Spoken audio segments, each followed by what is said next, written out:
Welcome to episode 3 of the K&A Football Podcast. Today we'll be talking about the latest NFL news that's happened, as well as some interesting stories from training camp and a couple of the position battles. Don't forget to check us out on YouTube. We're bringing out some exclusive YouTube content in the next couple of days, as well as our Instagram. We're going to be bringing a lot of the breaking news as it comes out on our Instagram stories, so you can keep up with all the latest NFL news. Welcome to episode 3.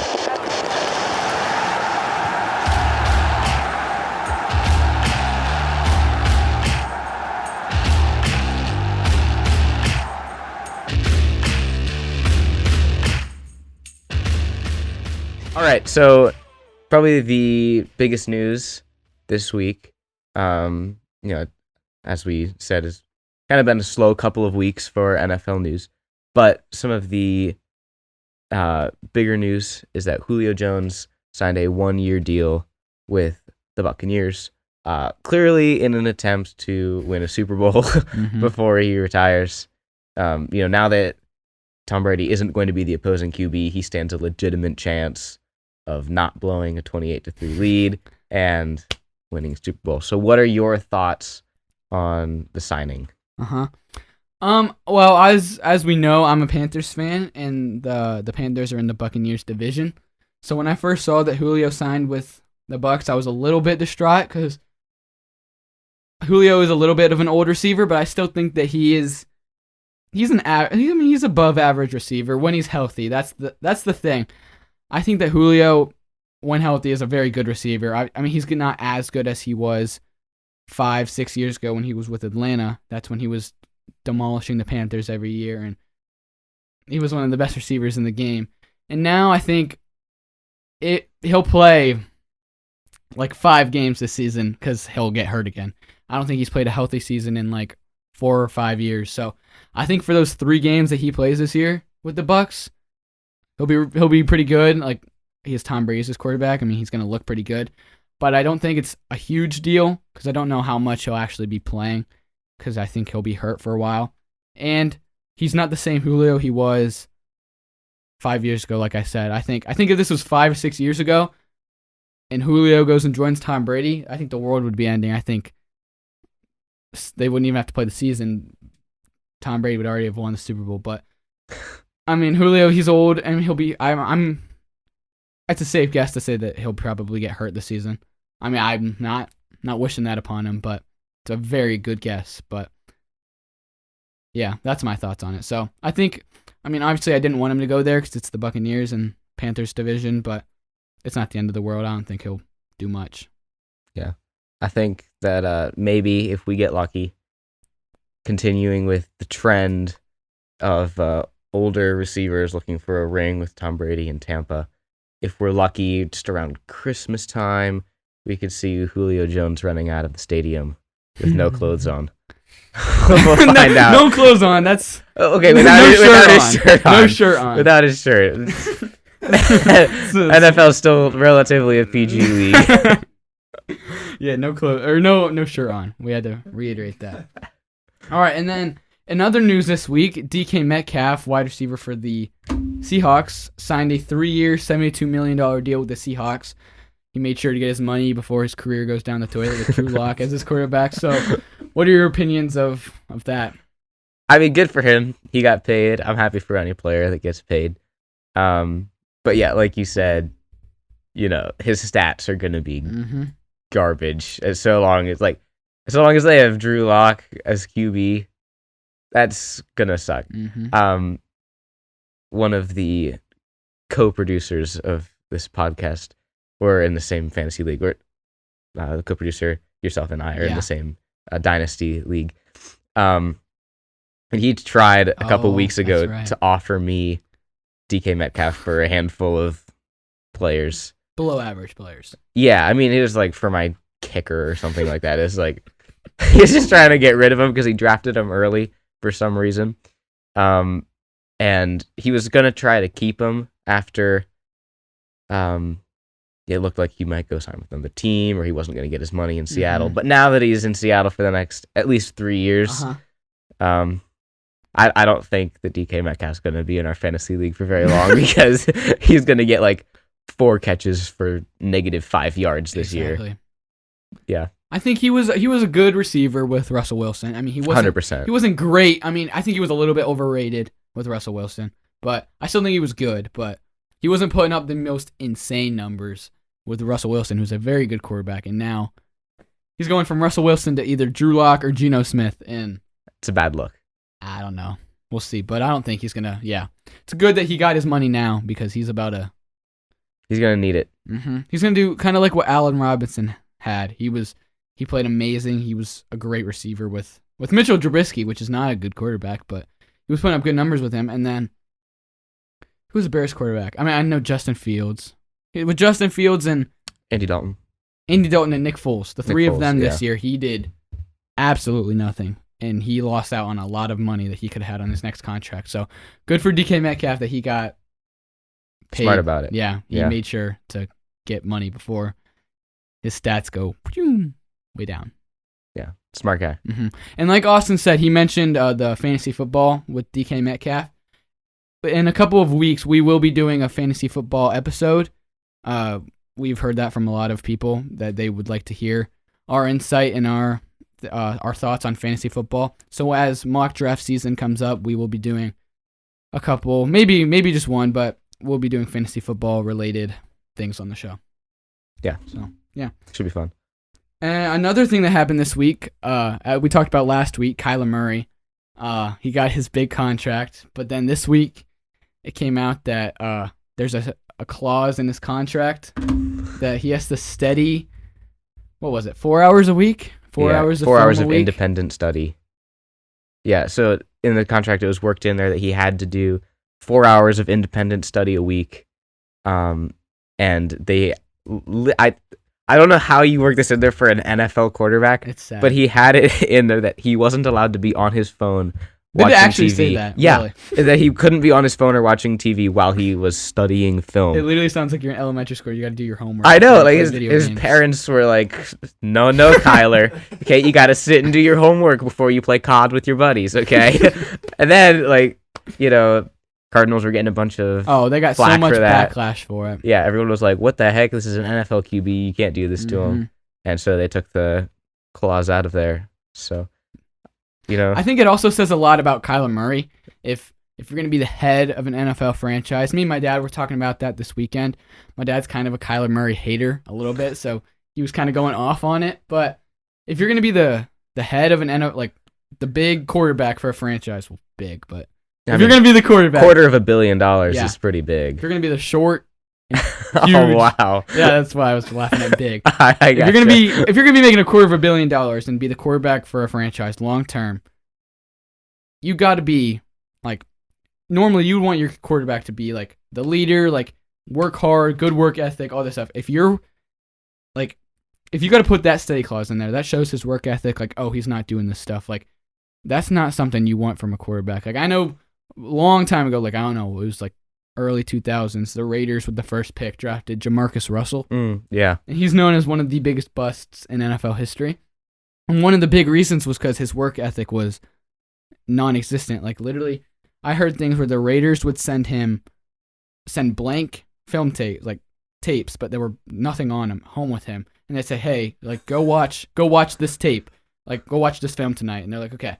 And they knew that it was blank, but he had no idea. And he would not watch it. He'd go back the next day, and they'd be like, "Hey, what'd you think of the film?" And he's like, "Oh, yeah, it's good. Like, everything's good. Like, I'm ready for this week," and all that stuff. And they knew he wasn't watching it. Like that reminds me as a little bit of Kyler Murray. Like, that's a bad work ethic. Like, you don't want your quarterback to do that. Like, that's not a good look.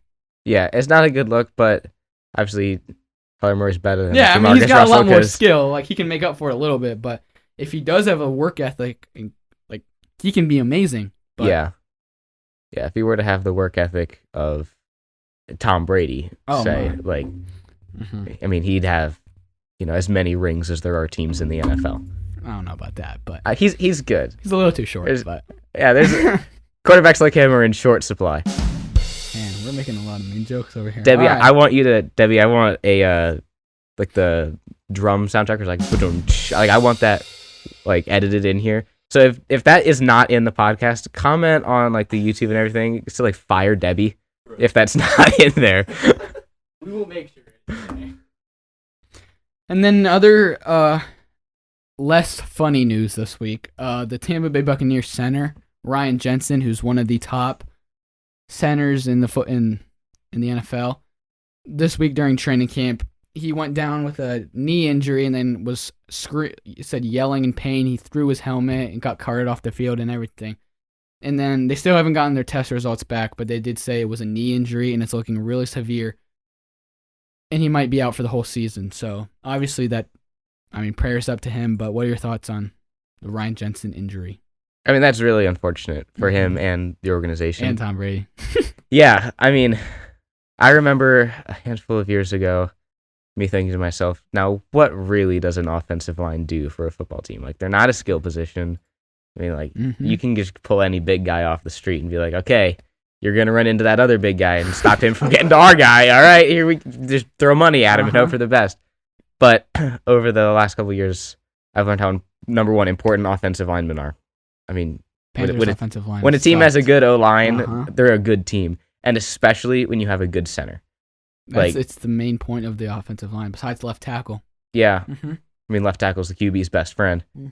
But, I've heard that centers are the smartest guys on the field other than maybe the quarterback. I know the centers, like, when they go down, like, they're out. Like, they're reading the defense as well and, like, adjusting the offensive line. Yeah. Yeah, they're positioning the blocks the way they should be so QB doesn't die every game. It's easy for them. They also got to, on top of block, they got to snap the ball to the quarterback, which might not add a lot, but, I mean, it does, I'm assuming. I mean, yeah, you got to get the ball from the line to the QB's hands, and if not, you end up like the Broncos at the beginning of Super Bowl 48. Yeah, when it's snap it over his head. Yeah. Bad news, man.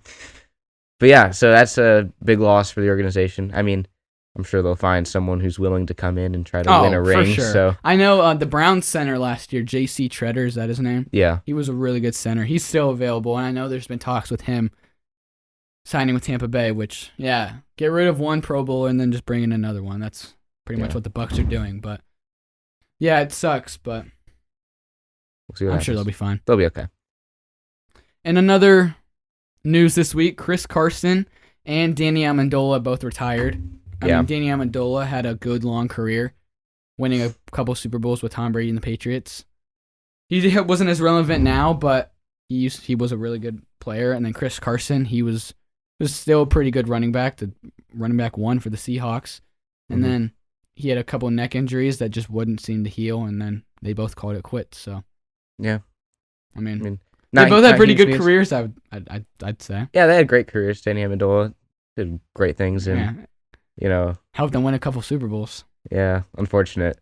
I mean, not unfortunate, but the league, no one likes the Patriots. Yeah, but he was a good player.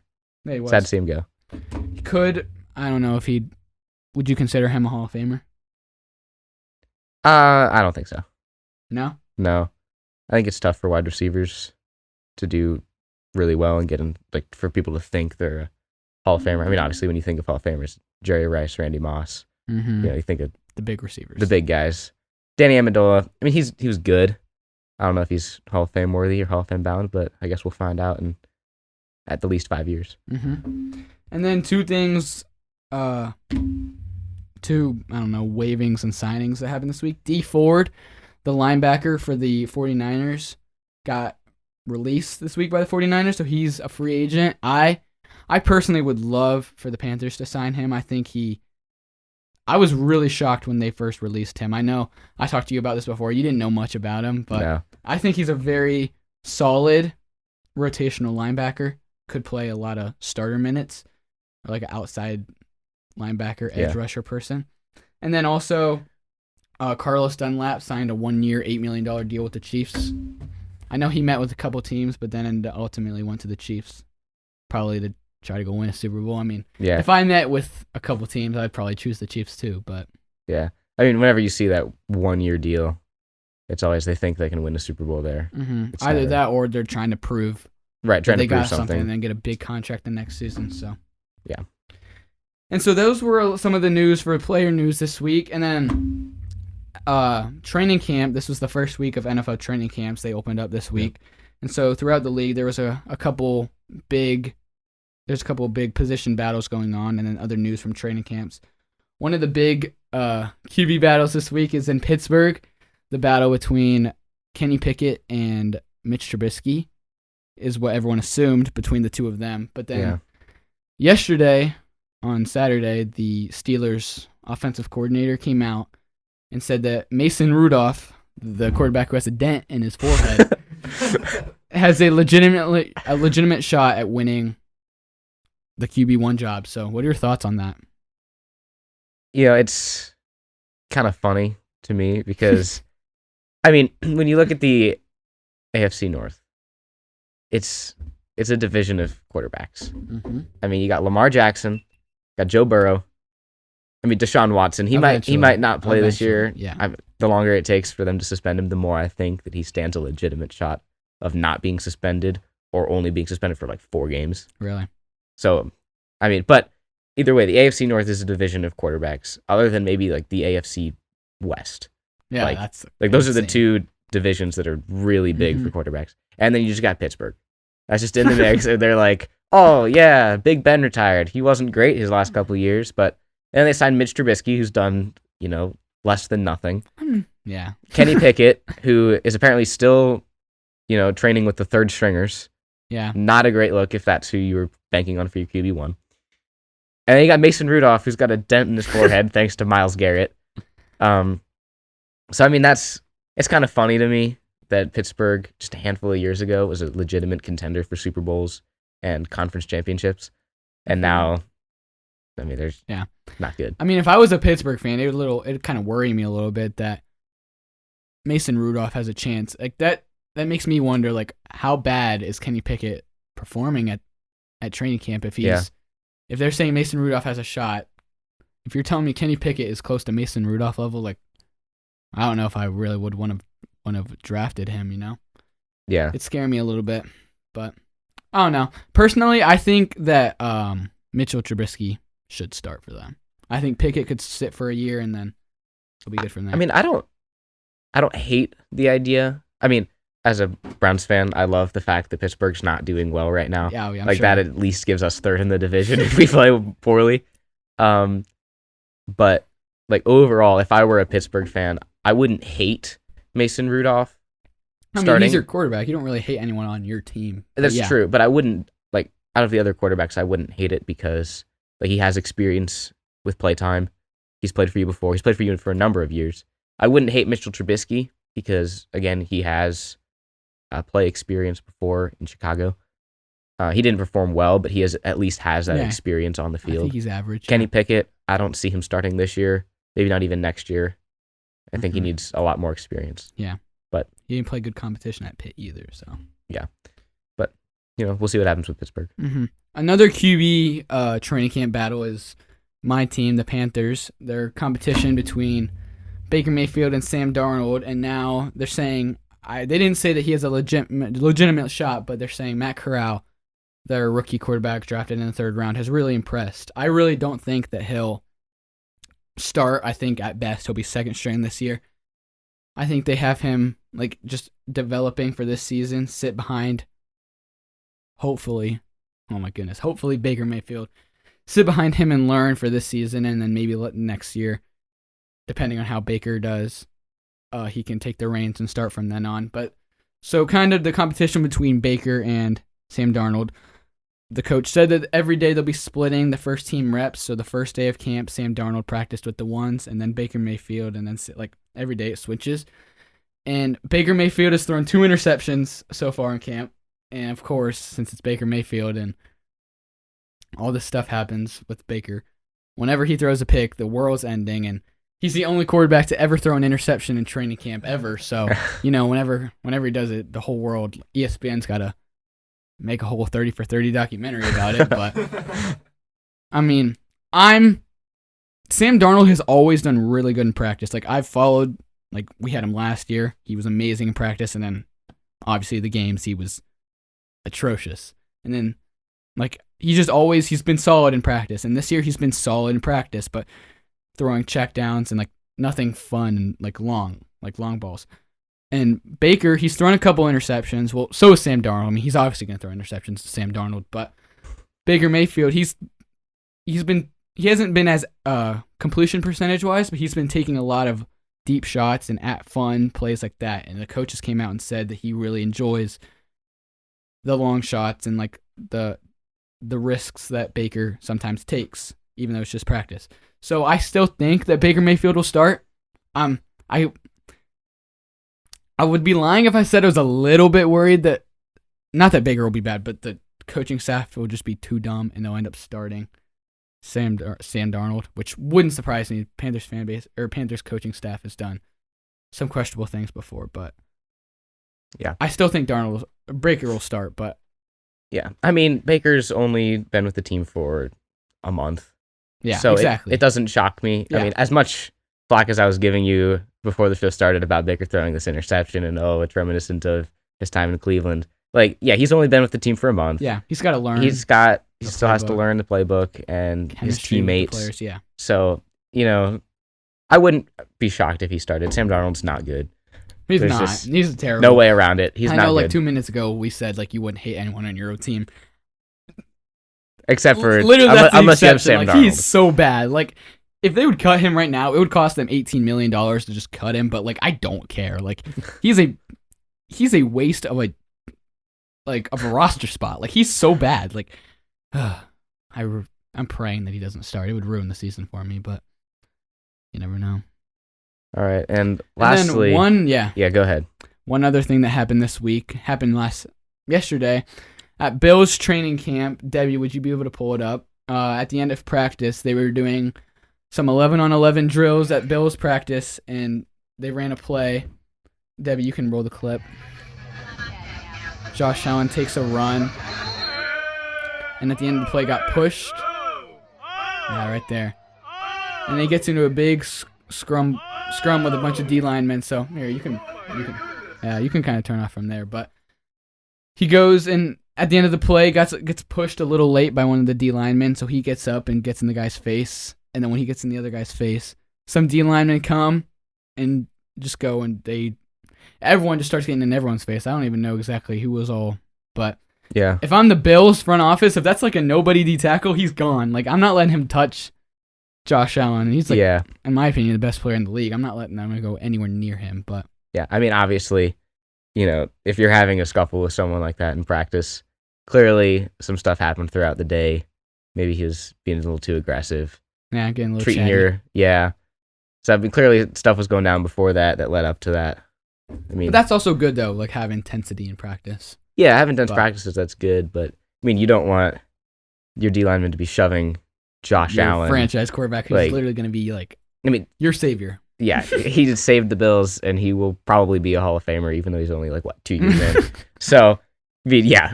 If he's a nobody, he's cut, he's gone. If I'm the Bills front office, I'm calling that dude in, and then if it's a nobody, I'm saying, all right, you're gone. And if it's a respectable D lineman, I'm like, hey, if that happens again, I don't know. I don't know if they have the power to just be like, we're fining you X amount of money, but yeah, I wouldn't let them go anywhere near my quarterback to the tier of Josh Allen. So, yeah.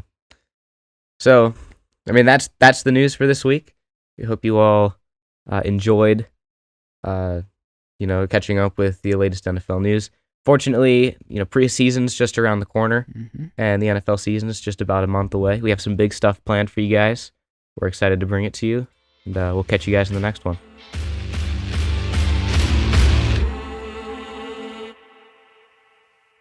Thank you for watching another episode of K&A Football. Don't forget to follow us on YouTube, Instagram, and you can listen to our podcast wherever you get your podcasts.